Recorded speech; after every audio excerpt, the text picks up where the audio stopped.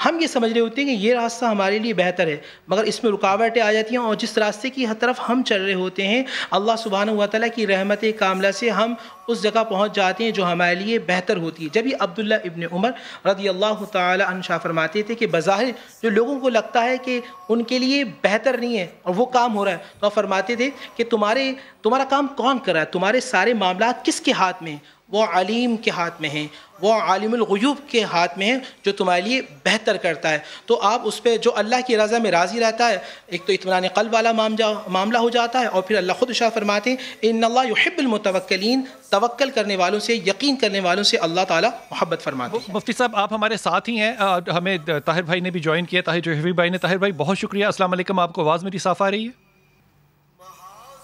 جی وعلیکم السلام ورحمۃ اللہ. جی آ رہی ہے. جی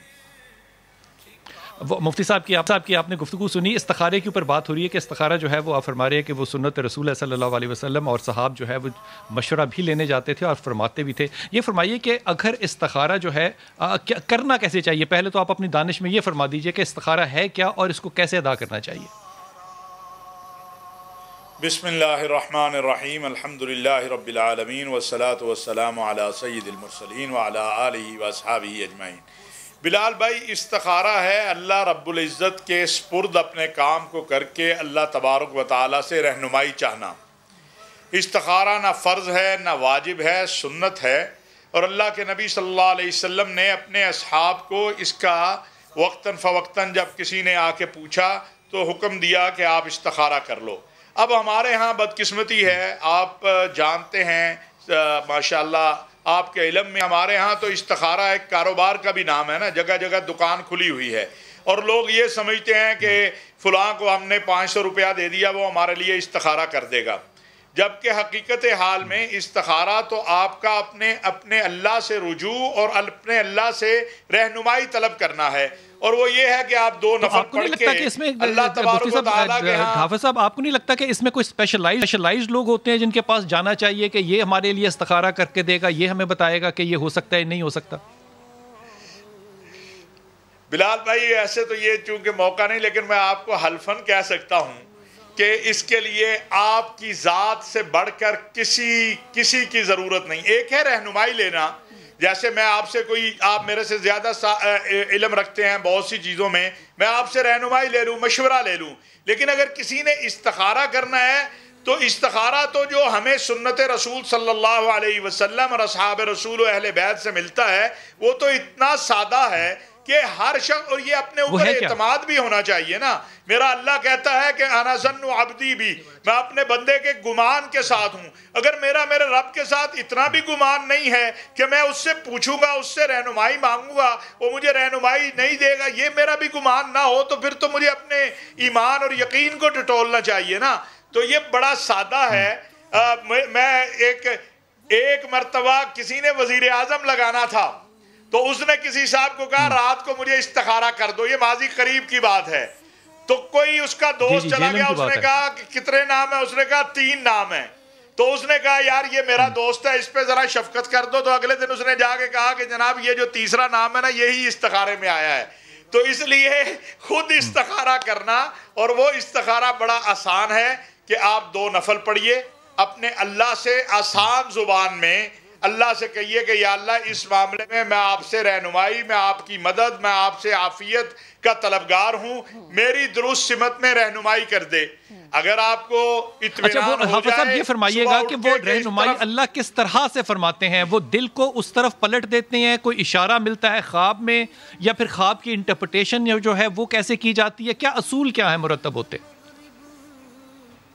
ویسے تو بلال بھائی اب خود ذاتی مشاہدہ بھی یہی ہے، یعنی ذاتی تجربہ جسے کہہ لیں، اور جو آپ جیسے بھائیوں سے بزرگوں سے سنا ہے دیکھا ہے، وہ ہے پہلی چیز تو اطمینان قلب ہے کہ قلب کا اطمینان اس طرف ہو جاتا ہے. دوسرا ہے کچھ اشارہ بھی خواب میں مل جاتا ہے کہ بھئی اس طرف ہو جائے. تیسری چیز ہے کوئی خواب آ گئی لیکن وہ خواب کی تعبیر تو صاحب الروح یا جس کو اللہ نے یہ علم دیا ہو، جو واقعی ہی خواب کی تعبیر کو، اس فن کو، اس علم کو جانتا ہو، اس سے پوچھنا چاہیے. اور یہ بھی میں عرض کر دوں کہ حضرت مولانا احمد علی لاہوری رحمۃ اللہ علیہ کے پاس ایک شخص آیا اس نے کہا جی میں نے یہ خواب دیکھا ہے. انہوں نے کہا مجھے پتا ہے تو حاجت مند ہے, اب یہ بتا کہ میں تجھے وہ تعبیر بتاؤں جس سے تیری حاجت پوری ہو, یا وہ تعبیر بتاؤں جس سے تو پھنس جائے. تو اس نے کہا جی مجھے وہ بتائیں. انہوں نے کہا تو نوکری کا طالب ہے میرا خیال ہے, تو تیری نوکری ہو جائے گی. اس نے کہا جی اس کا دوسرا کیا ہے؟ اس نے کہا اس کا دوسرا یہ ہے کہ تیرے گھر کے اندر جو ہے وہ فتنہ پیدا ہو سکتا ہے. اس کی یہ بھی تعبیر تھی. تو اس لیے جب آپ خواب کی تعبیر بھی پوچھنے جائیں تو صاحب جس کو اللہ نے معرفت دی ہو, صاحب علم ہو, اس سے تعبیر پوچھنی چاہیے, اور خواب کو بار بار لوگوں میں بیان نہیں کرنا چاہیے جس طرح آج کل رسول اللہ صلی اللہ علیہ وسلم کے نام پر. مفتی صاحب آپ کی طرف یہ سوال پلٹ کے لے کے آ رہا ہوں کہ اگر تو میرے دل کو اللہ تعالیٰ نے اس طرف لگا دیا کہ میرا دل وہ کام کرنے کو چاہ رہا ہے, تو یہ تو بات مجھے واضح ہو گئی. لیکن اگر میں خواب دیکھتا ہوں, اور مثال دے رہا ہوں کہ اگر خواب میں پانی دیکھتا ہوں اور میں نے شادی کرنی ہے, تو پانی دیکھا میں نے, تو میں اس کی انٹرپریٹیشن کیسے کروں گا, یا جب کوئی کرے گا تو وہ اس کے لیے کیا اصول مرتب کرے گا, کس کا حوالہ بنائے گا کہ اس پانی کا مطلب شادی کرنا ہے یا شادی نہیں کرنا ہے؟ بسم اللہ الرحمن الرحیم. دیکھیں بلال بھائی, یہ پہلے جب بھی خواب آئے تو آپ جو اس کی علم تعبیر جو جانتا ہو اس سے رجوع کریں, ورنہ پھر یہ اطمینان قلب کا معاملہ ہوتا ہے کہ جب آپ قرآن میں نا فَإِذَا عَزَمْتَ فَتَوَكَّلْ عَلَى اللَّهِ إِنَّ اللَّهَ يُحِبُّ الْمُتَوَكِّلِينَ. یہاں نبی پاک صلی اللہ علیہ وسلم کو اللہ کہہ رہے ہیں کہ اے رسول آپ ارادہ کیجئے مجھ پر چھوڑ دیں, ان اللہ یحب المتوکلین, میں یقین کرنے والوں سے سوال یہ کر رہا ہوں کہ اگر میں نے خواب میں دیکھا ہے پانی اور میں استخارہ کر رہا تھا, تو اس کا معنی کیا ہوگا؟ علمی بنیادوں پر ہی اس کا معنی کیا ہوگا, میں انٹرپریٹ کیسے کروں گا اس کو؟ دیکھیں اب پہلے یہ دیکھا جائے گا اس کی کیفیت کیا ہے, کیونکہ خواب کی 3 قسمیں, ایک رحمانی خواب ہوتا ہے, ایک شیطانی خواب ہوتا ہے, ایک نفسانی خواب ہوتا ہے. جس طرح اللہ کے نبی صلی اللہ علیہ وآلہ وسلم نے ارشاد فرمایا نا کہ خواب, سچا خواب جو ہے وہ نبوت کا 46واں حصہ ہے. ایک دوسری بات یہ ہوتی ہے کبھی نفسانی خواب ہوتا ہے کہ جو آپ کے ذہن میں چل رہا وہ چیزیں آ جاتی ہیں. تیسرا یہ کہ شیطانی خواب ہے. تو جو اس کا فیصلہ کیسے کرتے ہیں کہ یہ کون سا والا خواب ہے؟ ہاں یہ جی بلال بھائی بالکل بتا رہا ہوں. اس کا یہ کہ جو اس چیز کا علم جانتا ہو اس سے رجوع کریں, جو عالم دین ہیں, جو مفتیان کرام, جو ایک خاص اس علم کا جانتے ہو, علم رویا سے کہا جاتا ہے. مفتیان کرام کے سبجیکٹ کے اندر تو تعبیر الاولیاء جو ہے وہ سبجیکٹ کی کتاب نہیں ہے نا کہ وہ تعبیریں بتائیں. یہ کون سا علم رکھنے والے لوگ ہوتے ہیں جن کے پاس ہم جایا کریں؟ بالکل جی بالکل. دیکھیں جو وہ کہ جو جن کا تعلق تصوف سے ہوتا ہے, جو اولیاء کاملین کی صحبت میں بیٹھتے ہیں, کیونکہ نبی علیہ الصلوۃ والسلام نے ارشاد فرمایا کہ اتقوا فراست المؤمنین فإن ينظروا بنور اللہ, کہ مومنین کی فراست سے ڈرو کیونکہ وہ اللہ کے نور سے دیکھتے ہیں. اس طرح حضرت عمر بن خطاب رضی اللہ تعالیٰ عنہ کی مثال ہے کہ آپ کہیں بہت دور ہیں مدینے کے اندر, وہاں ایک جنگ ہو رہی ہے, آپ فرماتے ہیں یا ساریہ الی الجبل, ساریہ پہاڑ کی طرف دیکھو. تو وہ لوگ کہ جن کا تعلق لدنی سے ہوتا ہے. ہاں بالکل. دیکھیں جو اولیاء کاملین ہوتے ہیں مختلف شعبہ جات ہوتے ہیں نا تصوف کے, اس کے اندر یہ بھی ایک شعبہ سکھایا جاتا ہے, وظائف کے ذریعے, طریقوں کے ذریعے مشاہدات ہوتے ہیں. بیسکلی بزرگوں کے مشاہدات ہوتے ہیں, بزرگوں کے تجربات ہوتے ہیں. مشاہدات تجربات کی روشنی میں وہ بات کی جاتی ہے. اس کا مطلب میں نے وہ جو 46واں حصہ اپنے خواب کا بیان کروانا ہے وہ لوگوں کے تجربات اور مشاہدات کے اوپر بیسڈ ہوگا, ان لوگوں کی کوالیفیکیشن یہ ہوگی؟ نہیں, بالکل ایسا نہیں. دیکھیں ایک خواب کی کافی ساری تعبیر ہو سکتی ہیں, جس طرح ابھی حافظ صاحب فرما رہے تھے نا, بالکل ایسا ہی ہے. ایک خواب کی کافی ساری ڈائریکشنز ہوتی ہیں. وہ جو اہل علم ہوتا ہے وہ بتاتا ہے کہ کیفیت کیا ہے اور آپ کو کیا پڑھنا ہے اور کیا کرنا ہے. اس کی وجہ سے آپ کی اطمینان قلب کا معاملہ ہو جاتا ہے. اچھا شادی کے حوالے سے رہا معاملہ, یہ آپ سے عرض کروں گا کہ یہ وہ کون سے مفتی ہوتے ہیں, وہ کون سے عالم ہوتے ہیں جو کہ یہ 46th پارٹ آف دا نبوت جو ہے یا وہی جو ہے اس کو انٹرپریٹ کرنے کی صلاحیت رکھتے ہیں. ان کو دیکھنا کیسے ہے, ان کو پہچاننا کیسے ہے؟ میرے پاس کیا تھرمامیٹر ہوگا کہ میں کہوں کہ یہ میرے خواب کی تعبیر صحیح بتا رہا ہے؟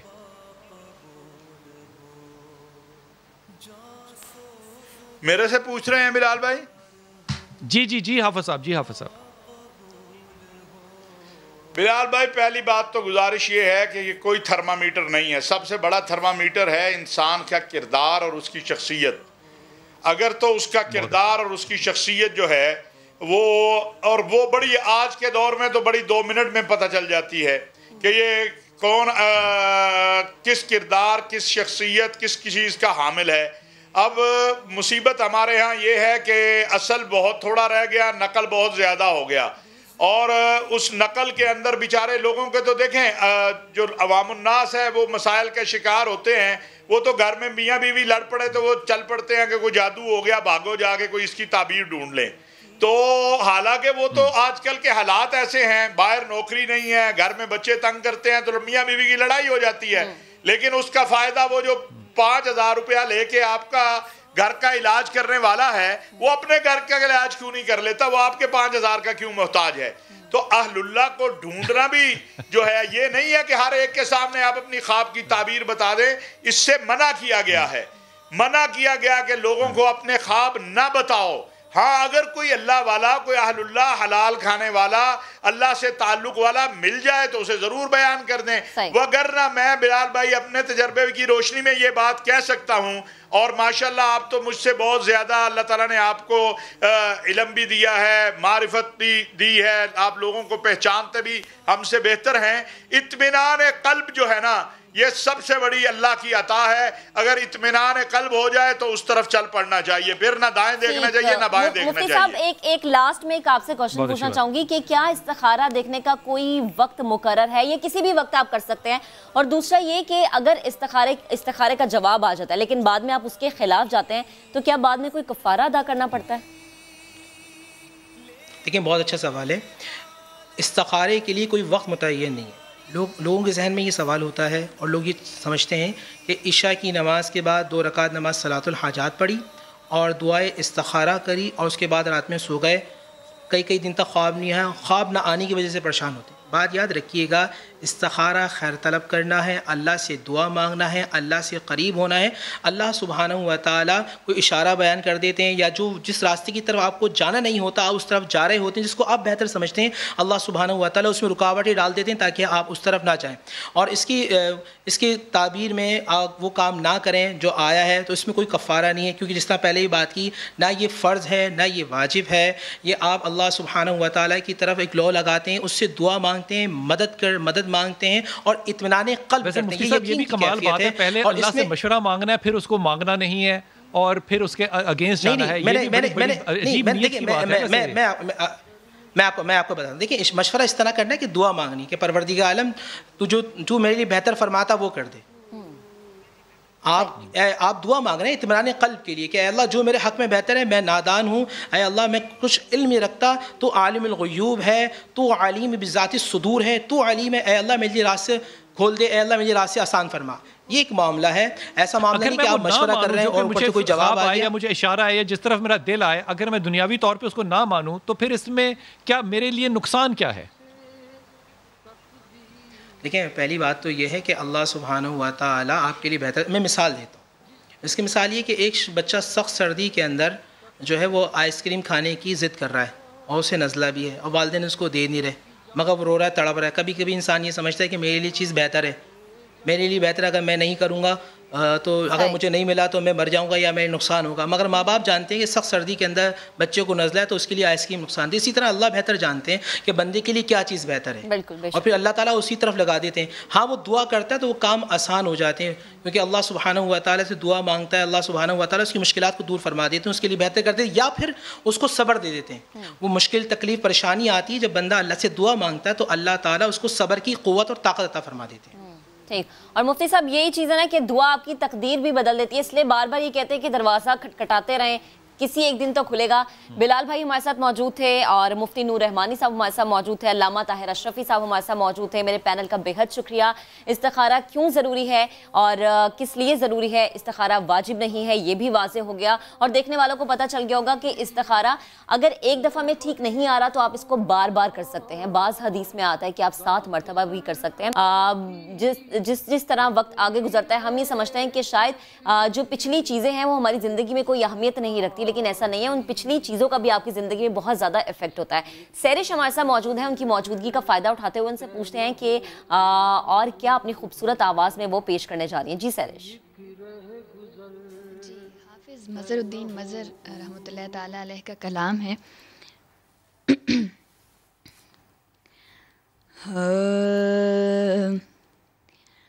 ہوس جا حشم دل سے نکالی میں نے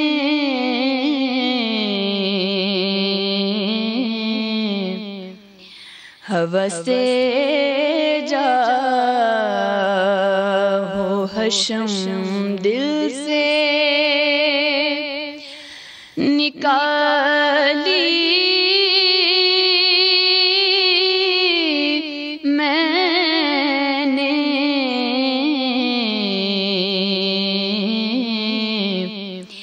دیکھ کر شان اویسی و بلالی میں نے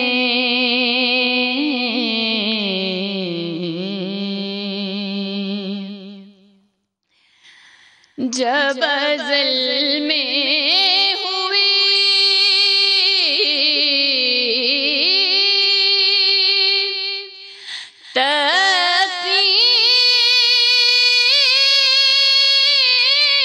تقسیم جمال و جلوہ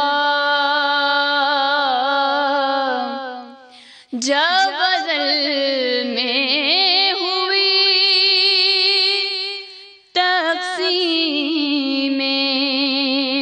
جمال و جلوہ